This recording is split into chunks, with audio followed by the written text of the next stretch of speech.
All right, man. We're live.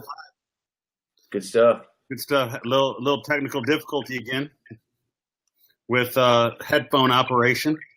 Yep. But 8 minutes late as opposed to 15 minutes late last time. I think that's I think we're working in the right direction. Yep. So one thing I want to have happen on this specific live is I've been on a nutrition kick.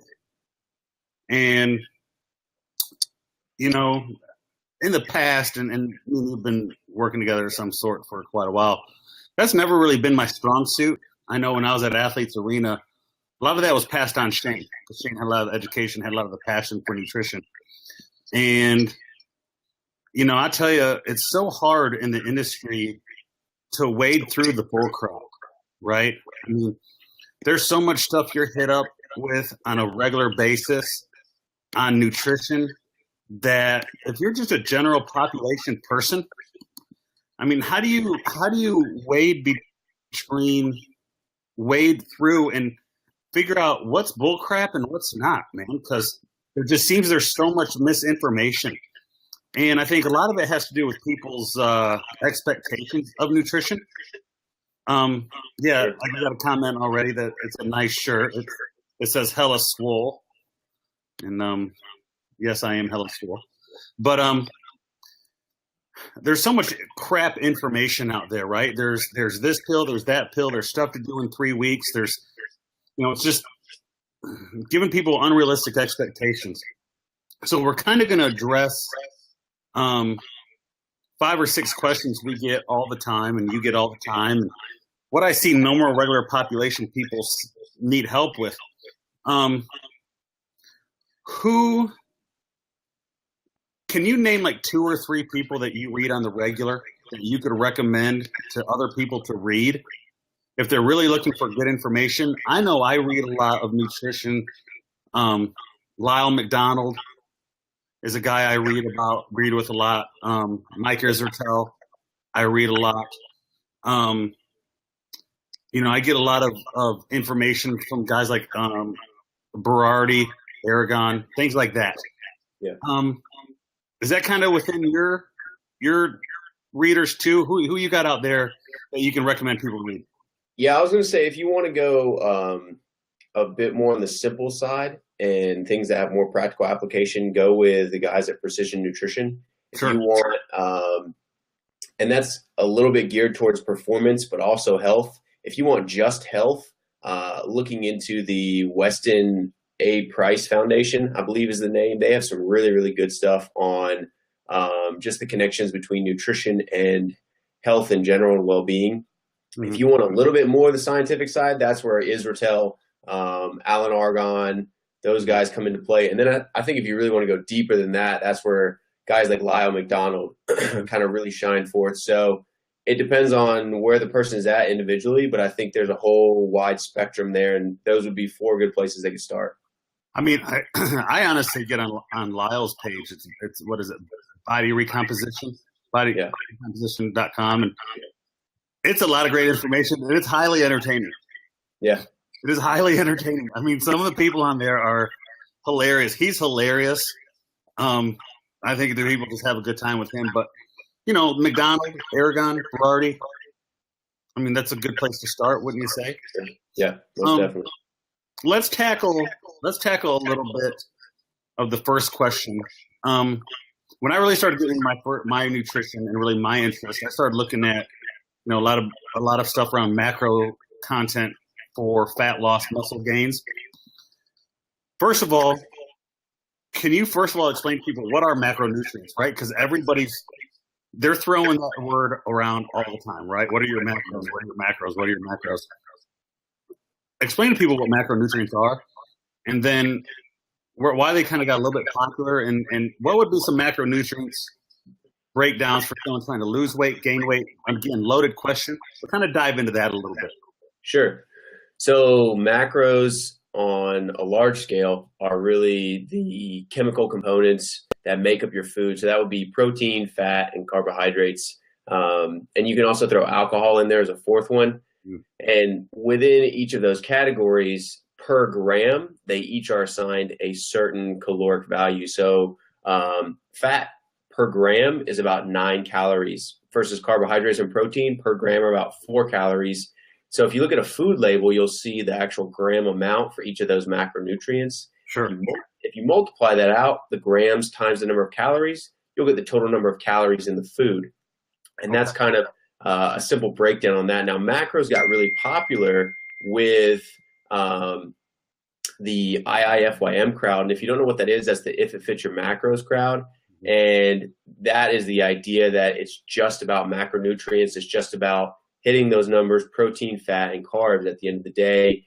And while it is true, if you are just looking at those numbers and saying, if I hit this amount, I will lose weight, or if I hit this amount, I will gain weight, that is true on a general energy perspective scale. You will increase body mass or decrease body mass, but we also have to consider what is the actual composition of that mass, meaning the ratio of fat to fat-free mass within the body mass that you just lost. So that's why it's gotten popular recently. A lot of folks use it with their online nutrition or fitness coaching opportunities. Yeah. And it's very simple for them to just hand a client a program and say, hey, here's your macros. And that's much easier for them to do rather than taking the time to educate that individual on, hey, here's how to meal prep. Here's how to set up meals on an individual basis. Here's how to structure your peri-workout nutrition, both pre, intra, and post. And providing more of that educational component, they just provide them with the numbers instead. So that's kind of why it's gotten more popular. Yeah, and I'll be honest with you, I don't do anything in this industry really to make money anymore. I do it really to help people, and it's fun. It's something to kind of ease my stress, doing stuff like that. And when people talk to me about nutrition, I literally just put on a macro spreadsheet and say, hey, here's some macros with some certain foods. Here's the total calories. Here's your macro percentage breakdown based on what you want to do. If you're looking at gaining weight, I always take your daily need, add 250 to 500 calories. If you're looking to lose weight, I subtract 250 to 500 calories. Play with your macronutrients a little bit, and after that, it's kind of on you. Now, if you're out there really trying to make money on it, really, this is what you're dedicating your time, you really have to spend a lot of time educating people. And not only that, I tell people all the time, losing weight is like 80% behavioral health. Mm-hmm. I mean, a friend of mine, this is Jay Sharp, who's very big into fitness, wellness, nutrition. His family owns a lot of pharmacies, and he's really into just general health population. And the education side of it, he always says, is you can tell people what to do, but the history of how they've behaved over the last 30, 40, 50 years of their life, it's a behavioral health issue for general population people. Yep. So, no doubt. So that kind of breaks down what macronutrients are, right? Proteins, fats, carbs, right? Yeah. You need a certain amount to lose weight, you need a certain amount to gain weight based on what your daily caloric intake is. Mm-hmm. I just want to address that because people get on and read an article and they talk about macros and all this breakdown, and it can be confusing for a brand new person, Yeah, and I think one of the things to also kind of tie in there with numbers idea is when you see these numbers, hey, you should ideally subtract 500 calories from your daily caloric allotment to lose a pound per week. What they're really doing there is the idea is that what research has shown is hypothetically there's 3,500 calories in 1 pound of fat. So the idea is if you subtract 500 calories over a 7-day period, that's 3,500 calories. Hypothetically, you'll lose a pound of fat per week. That's the idea. Similarly, if you want to gain that, you would simply add those 500 calories. But I just want to touch on 1 or 2 quick points for both the deficit and the surplus. Ideally, with a deficit, someone should be looking to lose anywhere from 0.5 to 1% of their total body weight. So if they start at a heavier weight, they'll lose more weight initially. But then as they get lighter, that rate of loss will then slow down. It's kind of a delicate balance because we want to make sure that the individual initially is eating as much as possible while still losing weight, because this provides them not only with the nutrients to support energy production for lifting or whatever their activity or hobbies are, but it also then provides them with the calories which they need to support their organs and their endocrine system. Whereas on the opposite side of the equation, if we're looking to gain mass, realistically, if you're just starting out, you can shoot for about 2 pounds of lean mass gain per month. And that's going to look like about a pound gain per week. As you get more advanced, that scales back to about a half pound per month. And that rate of gain is going to be that much slower. You might only gain 1 to 2 pounds per month. And kind of for those intermediate lifters, they might gain 2 to 3 pounds overall the span of a month. And that's going to equate to about 1 to 2 pounds of lean mass. So that may change over time as they get heavier. They're going to have to eat more as they increase that total muscle size or cross-sectional area. That, again, eats up more calories. It's more metabolically active. So just a few things to keep in mind for people that – You're basically saying that's why people who start on a diet sometimes, like their first 2 weeks, they lose 8 pounds. Yep, exactly. And that evens out over time, right? And, you know, it's not going to work linearly. Right? Weight loss, weight gain. No, that's a good thing to say, because anytime you're dealing with people in nutrition, you always got to manage expectations, right? How many people, I tell people all the time, it is hard to gain muscle mass. Like to gain real hardcore muscle mass. I connected with you when I was talking about my goals, and I remember I said, hey, I want to be 210 and 10% body fat. And I was like, how long do you think that'll take me? And it was like in January, and you're like, October. And I'm like, what? I'm like, that's October. I was like, oh, man, wine's out here crushing my dreams, man. You know?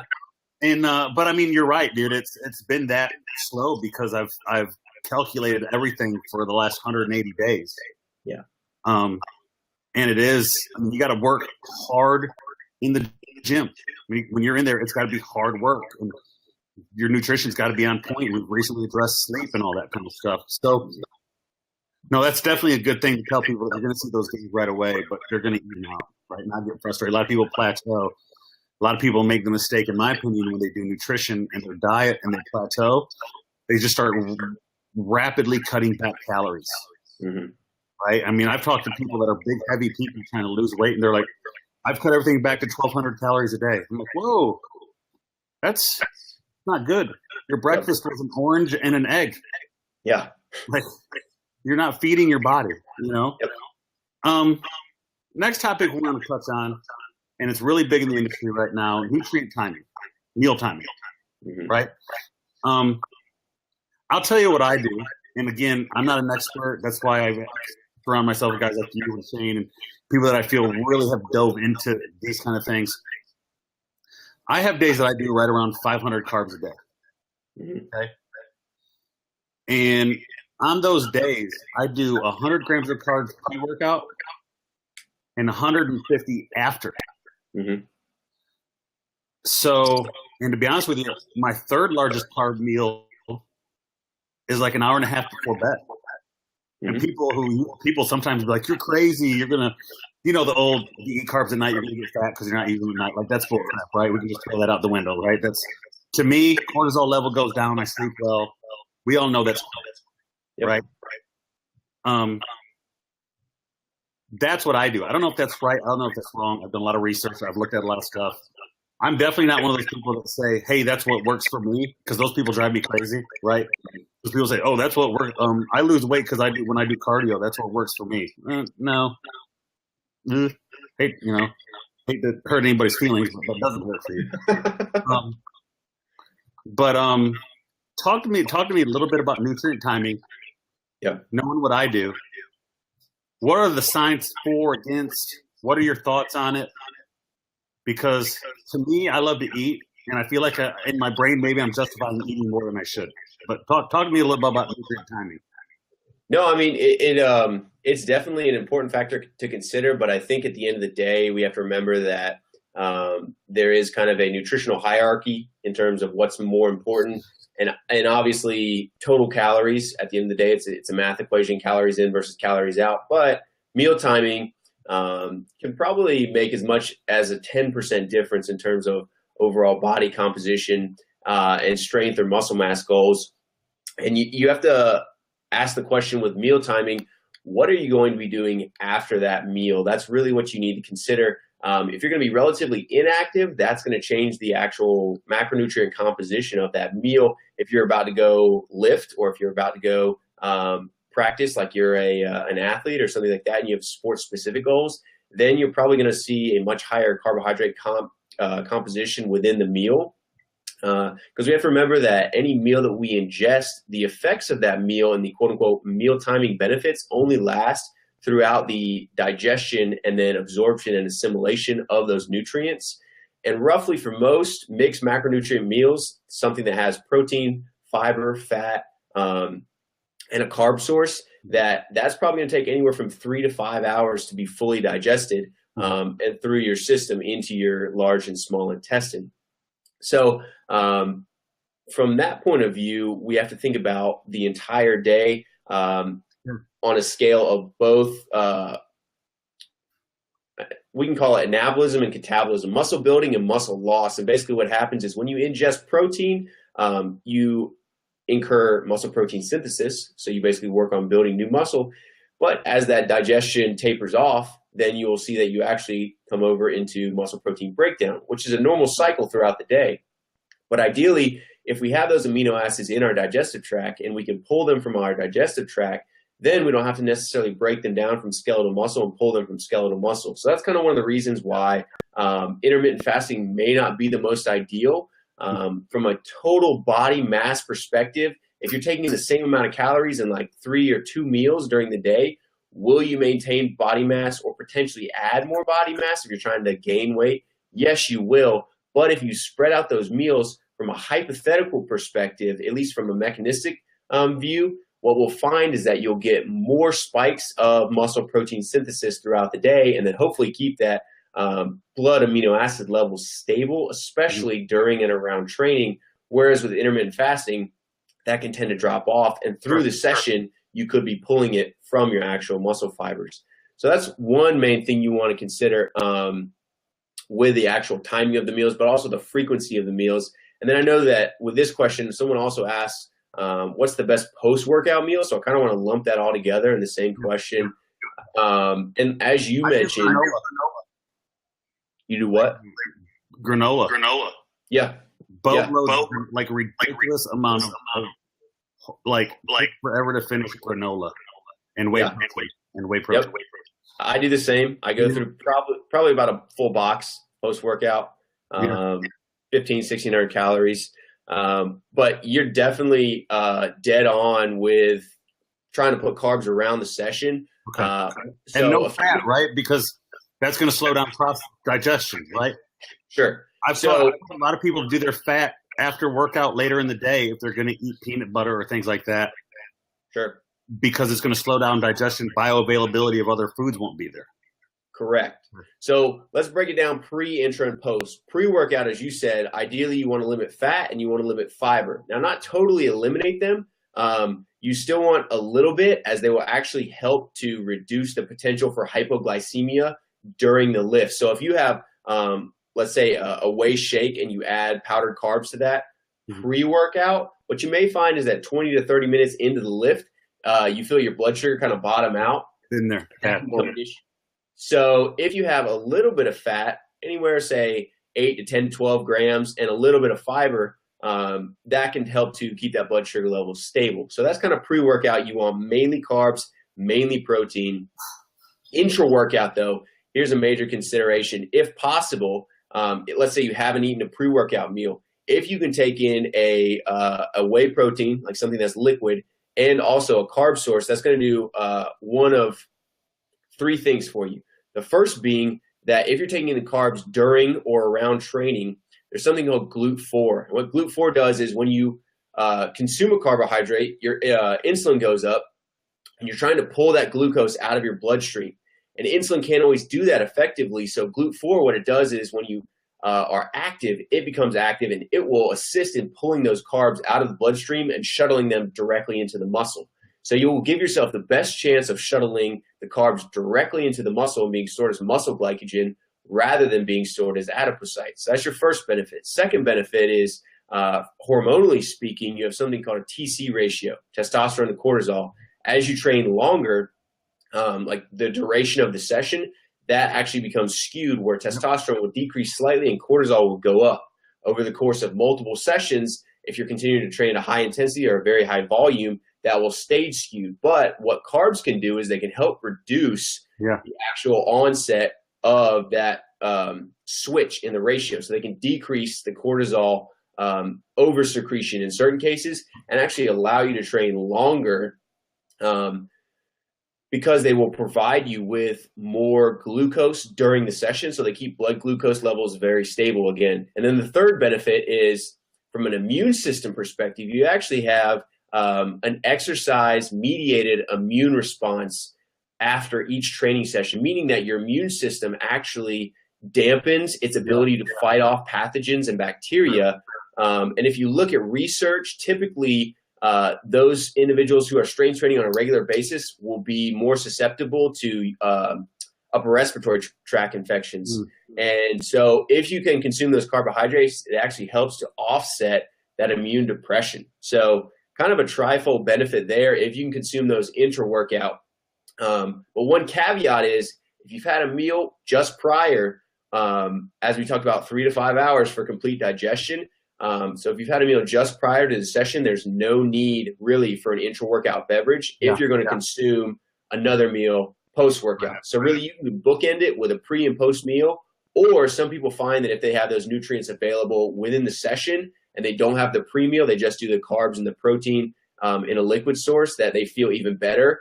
And I've definitely noticed that myself versus the meal and then having a post-workout meal within an hour or two of the session. That can definitely play a major role. So again, nutrient timing may not make a marked difference in terms of that 10%, but I think if it allows you to train harder and then also gives you things like those immune and hormonal benefits in the long run, that can make a much larger difference than people perceive. So there's a couple of people I know listening. Workout first. Yep. Right. Get up and go. Work-life balance, right? Mm-hmm. Would they benefit obviously from that amino acid intra-workout? Because you got to think they're coming off 8 hours of not eating.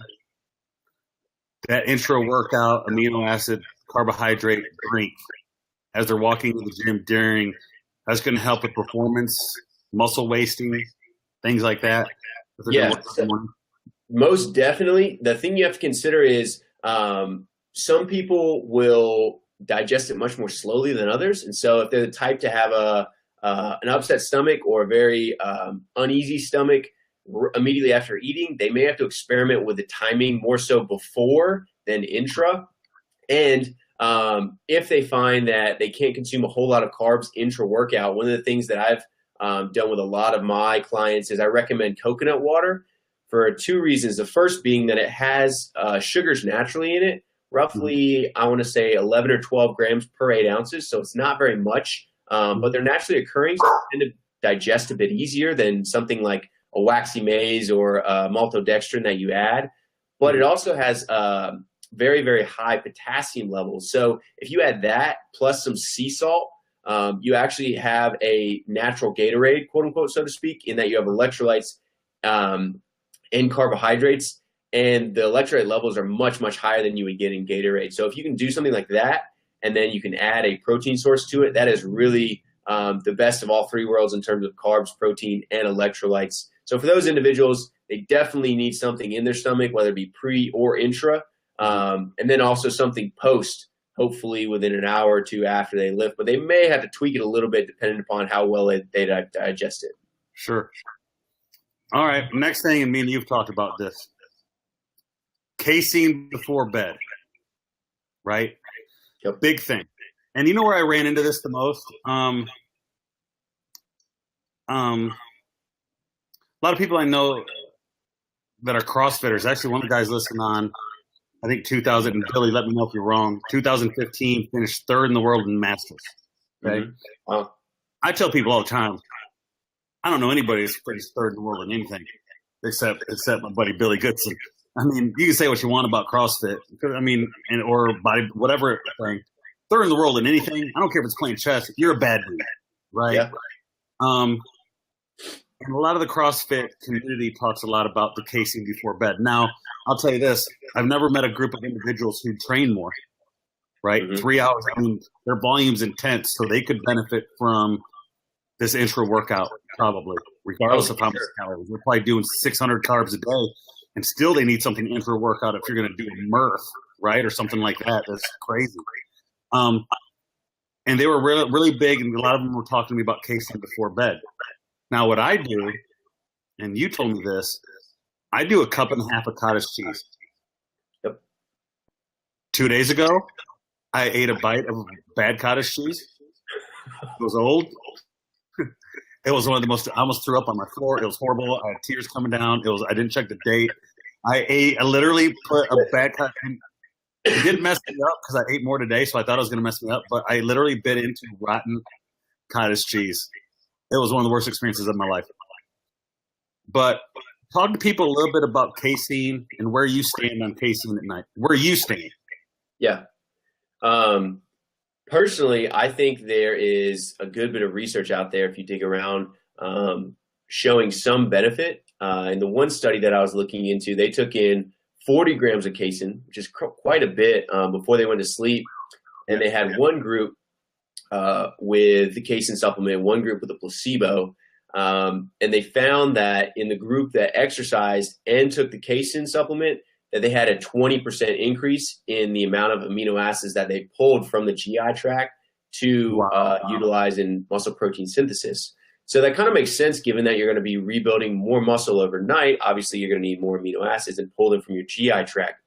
But again, that's dependent upon exercise. So on the days that you lift, you may get that increase, but then on the other days you may not. And the difference may balance itself out. But the thing that you need to consider is, do I really need to invest in a supplement when there's things like cottage cheese and also quark? And that may be more of a European thing. Quark. Quark. It's very similar to, I guess you could say, Greek yogurt and cottage cheese maybe combined if you blended them up. But it has more of the casein than yogurt. And it's actually very easy to digest. And so that's one of the main arguments in a casein type protein versus something like a steak or eggs.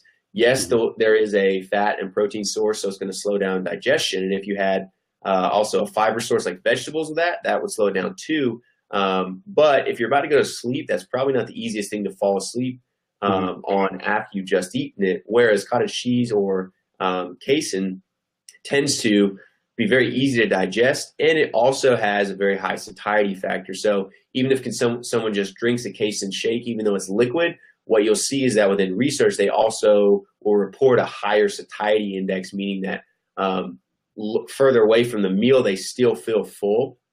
So that can be beneficial if some people wake up in the middle of the night constantly from either low blood sugar or from just general hunger pains. Let's say they're in a deficit and they're dieting. That can be a large benefit. So in the long run, will it make a marked difference? Maybe, maybe not. Some research says yes, others says it's too early to tell. But I think if you're really looking to squeeze out that extra 5 to 10%, as most of these things that we're talking about, it certainly can't hurt. And if you like cottage cheese, you can just simply consume that before bed, and it's a very cheap alternative. The other thing I will note is with like casein shakes, or somebody who says, hey, well, I'm just going to add some milk to my protein shakes. This milk has a higher casein content. The thing to consider there is also the liquid content of what you're consuming. And obviously, if you're going to consume more liquids closer to when you're trying to go to bed, there's a higher chance that you will wake up in the middle of the night having to use the restroom. Yeah. So with the whole sleep thing, right? Yeah. So that can kind of be another component there, where if you just eat it, it has a lower liquid content. And then hopefully if you tapered fluid from when you ate whatever meal you want to call it, dinner, meal 4, meal 5, whatever you want to call it, whenever you ate that last meal before your pre-bed meal, hopefully if you've tapered fluid intake and you've also consumed some salt during the day, that you will then be able to make it through the night without having to get up and use the restroom. So a couple of things to consider there. So overall casein, research shows it's positive. You can do some foods. try it yourself, right? I would say go for it with foods. I wouldn't worry a whole lot on purchasing a supplement just yet. We had a girl message in and actually comment too, talking about number of meals per day, right? That's a big thing because what did we always hear like in the early 2000s? Eat 6 small meals a day to boost your metabolism, right? Sure. Well, we all now know that that's kind of not true 100%, right? Kind of it's poop, right? Yep. The reason people ate 6 meals a day was because if you're trying to eat 4,000 calories a day, you're not doing that in 3 meals. Correct. Right? You're not doing that in 4 meals. There's no way you're going to do 1,000 calories a meal. I can't, and do it 4 times to get your calories, right? Yep. So I tell people all the time, when it comes to meals a day, it's a breakfast, lunch, and dinner. And if you need to do snacks in between, your main goal is to get your caloric needs in there, right? Yep. Obviously, if you're eating 4,000 calories a day, or let's say someone's eating 3,600 calories a day. Well, it's realistic to do 6 meals a day at 600 calories a meal. That's realistic, right? If you're doing less, maybe you can do it in 5 meals. I've talked to people out with nutrition plans where they're like, hey, based on my job, one guy's a physical therapist. He goes, I can literally eat 5 meals a day. That's it. Like in my timing. Talk to us a little bit about how many meals a day, because that's a popular thing, right? It's a popular question. Yeah, sure. And where your thoughts are as far as that subject at all. Yeah, so if you make it super simple, I would say, like you said, breakfast, lunch, and dinner, get those 3 main protein pulses in.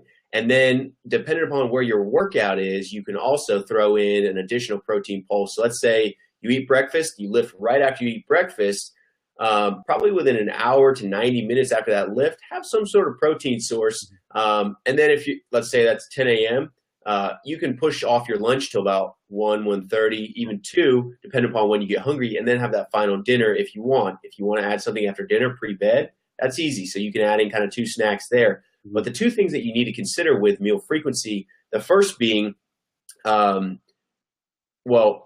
mainly leucine threshold. And that's essentially leucine is one of the amino acids within protein that you need to maximally stimulate muscle protein synthesis.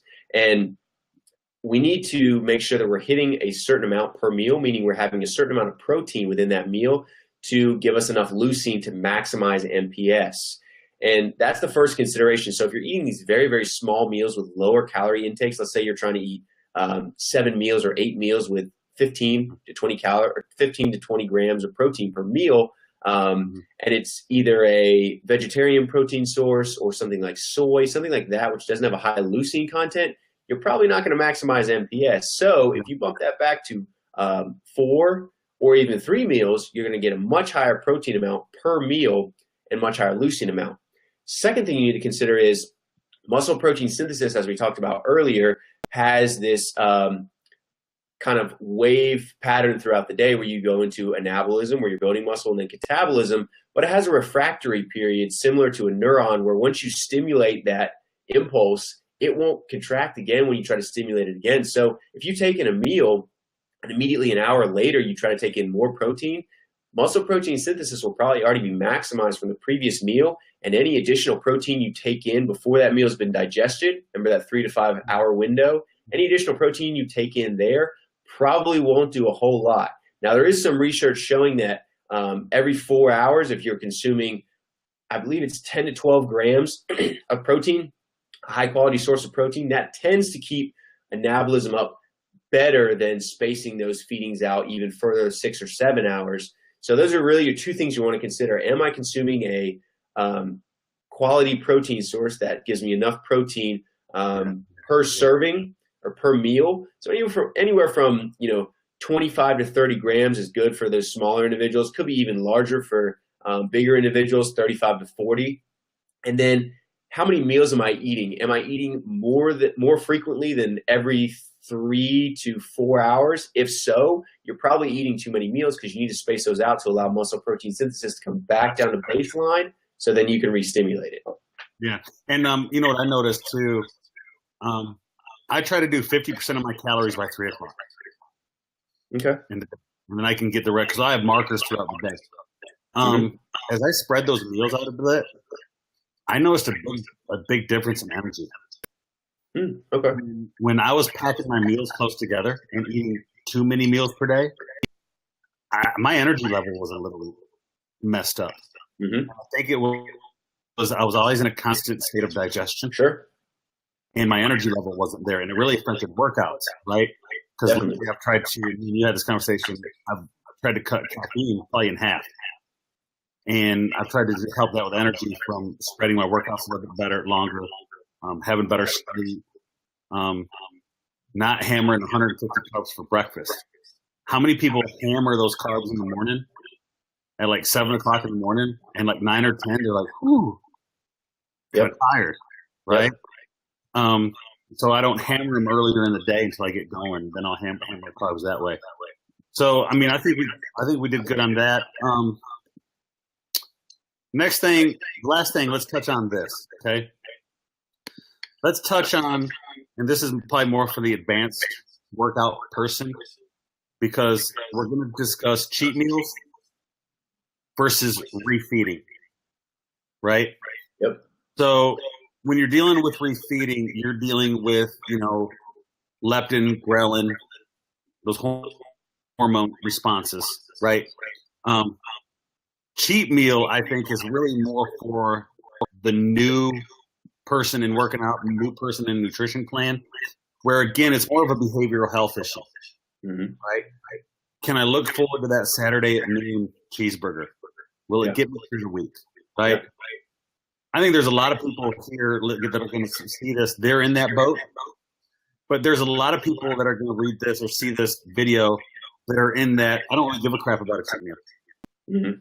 Like it's so ingrained in their life that like there's no emotional need for that Saturday noon cheeseburger because you don't give a crap about it. Yeah. I really don't care about that cheat meal. Yeah. Explain the difference between refeeding, because and I'm kind of doing this selfishly. I'm about to go on a little bit of nutrition plan where I cut back, but I'm still going to refeed every 7 days, and I'm going to refeed heavy. What's the difference between a cheat meal and for more an advanced dieter? What is refeeding? So a cheat meal is essentially any meal that you take that is a completely free meal. So no macronutrient or calorie tracking, and no stipulations on dietary choices. So you can basically choose what you want, eat what you want.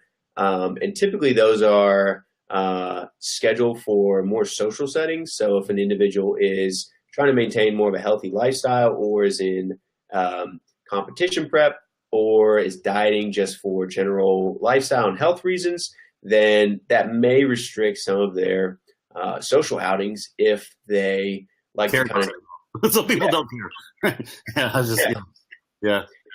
So if they like to do it up big when they go out, then that probably will be something they can do as frequently. So if they schedule these cheat meals weekly, it gives them an opportunity to interact with family and friends on a social level, and hopefully gives them the feeling like they can kind of scale back and just relax for a meal. Whereas refeeding is typically done with very, very lean individuals.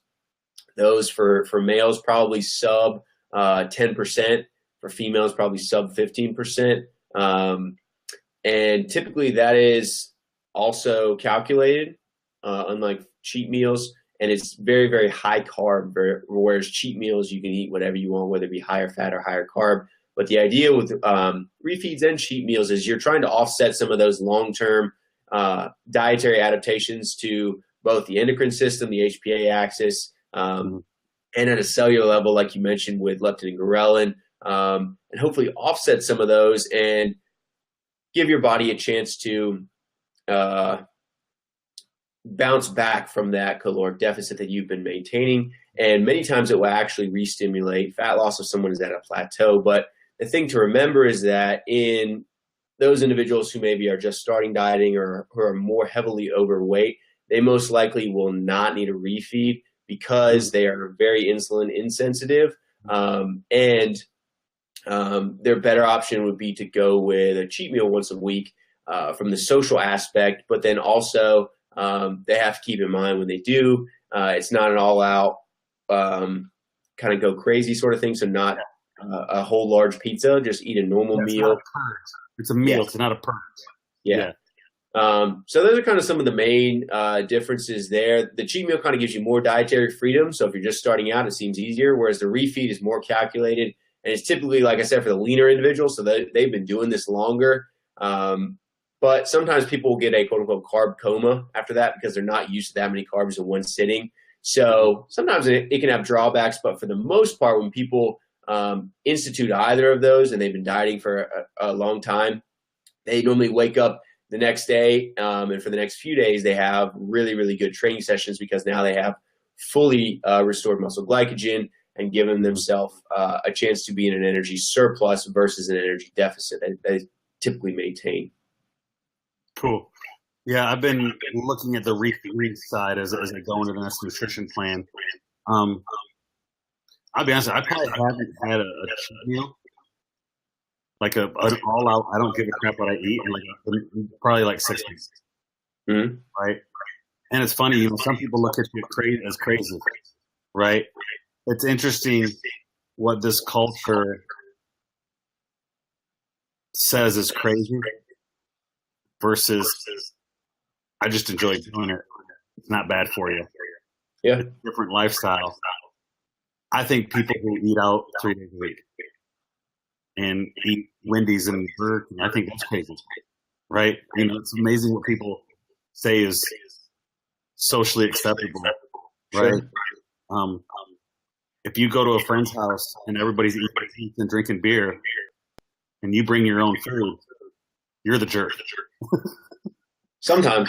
I mean, it's funny. So you're the one they look at weird, like, you brought your own food? I'm like, yeah, I brought my own food. Unless I'm doing something tomorrow. Yeah. I mean, there's a healthy balance with that. Like, you don't want to be the guy showing up at the your Christmas dinner with your Tupperware. Sure. So, I mean, there's always that pick and choose kind of how strict you want to get. And I think some of that can be in the educational component, like showing the individual, hey, if these are your options and this is your goal, what are some of the best choices that we can make in this situation so that it doesn't have to be socially awkward for you? And it kind of goes back to that educational component. Well, I think that also comes down to between the person who is really experiencing this for a long period of time. Like, I've consistently been in the gym now for more than half of my life. Yeah. It's just part of life. It's just what you do, right? Mm-hmm. And I think when you can become desensitized, and I made a post on Facebook right around New Year's resolution, right? Mm-hmm. Where I noticed a bunch of people who work out, like, bashing New Year's resolution people. Like, get out of my gym, or I'm going to go find a different gym until February, or some New Year's resolution person asked me a question about how to put on the piece of cardio, and they just got all snobby about it. Yeah. And I made a post of like, hey man, like, God forbid you need help. I mean, yeah. Gym's an intimidating place for the first person, for the first time. Yeah. Right. I mean, that's kind of crap. I mean, it's kind of like, I kind of made a post like, well, God forbid you ever need something and help for something in your life to be healthy and better yourself. Yeah. Right. I'm not going to hate on that, but we do get desensitized to what people who don't work out all the time, people who don't eat right all the time, what they're going through when they want to eat healthy. Mm-hmm. I think that's what I've learned the most from this group page is, you're surprised what people are confused out there about, right? Mm-hmm. You get confused when people think, do I need to do an hour of cardio first thing in the morning to lose weight? But no, people don't need to do that. Should I do the keto diet? Should I go carb-free for a month? It's just, I started to realize what people don't know because I've been involved in it for 22 years consistently on out, right? Mm-hmm. So, and that's what I kind of hope the future of our podcast or our Facebook Live, I want to touch on those people like my buddy Billy, who are really high level guys and talk about that. But then, you know, we have that one real good success story of Rochelle, right? The girl Rochelle that, I mean, I remember she met, and I hope she doesn't know, she messaged me like not even knowing where to start, like want to be back to it. Like, how do I make it? And how does she make it part of her lifestyle again? Like, it was even hard for her to starting, right? And it was just so awesome for everybody to dive in and help her. And dude, she made like ridiculous changes in her body and how she felt about just working out, just from the group page of all the people there talking about it. So I hope in the future we keep talking about that general population person who's like, I don't even know what a macro is. I don't want to be embarrassed to ask. Yeah. All the way down to, you know, my man Billy is like, I want to win the Masters games. Right? I mean, I know we're going to be able to provide that kind of information. So as we finish, what do you think about the next topic? What do you want to talk about next? The next live? Give me something. You want to put it out there and see what people think, or you got an idea of? I was going to say, I think we can go into recovery. I think that'd be a real interesting topic. We can talk about everything from not only sleep, but then soft tissue work, hydrotherapy, different components of massage or physical therapy and kind of rehab, and not necessarily explain kind of what's best, but just make people aware of the options that are out there. Sure. Can we talk about the new cryotherapy that people are doing? Yeah, definitely. Where they're getting in those like negative 700 things. And then, have you done a float tank yet? What's that? Have you done a float tank? I was actually just about to say that and talk about things like the float tank and sensory deprivation type stuff. Yep. I'm really curious to see what you're taking on that, because I'm very much Billy, my buddy Billy, the CrossFit guy, is just like, yes, recovery, says the 52-year-old guy. Yes, recovery. Yeah, we got you covered, Billy. Yeah, we got Billy. It'd be the next live is all about Billy. It's all about Billy live. But I think recovery is. I'm a minimalist in nature. Yeah. Right. And I'm a skeptic. Yeah. 22 years of this industry will make you that way, right? I'm going to make you skeptic, and it kind of makes you grumpy. But I'm a minimalist in a lot of things, so I'm always skeptic on technology. What the goal of it is. I mean, for instance, foam rolling. You can read 5 different things on 5 different topics on foam rolling, right? All the way down to people using 100-pound pieces of metal to mash muscle, right? To foam rolling, to cryotherapy, to floating, to what's the difference between recovery? What's the difference between recovery and regeneration? How big of an impact can it really make? Because that's the one thing I want to know. If I'm going to do it, what can I expect from it on a recovery side? Sure. Is it going to make all the difference? Right? Yeah. Or is it just a small piece of the pie that has to be put kind of on the training totem pole? Where does it lie? Right? Mike Israel has this pyramid thing where he talks about the base is like you have to work hard in the gym. Yeah. And then you gotta eat right? And you gotta sleep. And like talks about percentages that it really matters all the way to the top. So when we talk about recovery and regeneration, I would like to cover like how big of a difference can it really make? Yeah. Right? Is it 0.2%? Now, if you're a professional athlete and trying to win the CrossFit Games, 0.2%,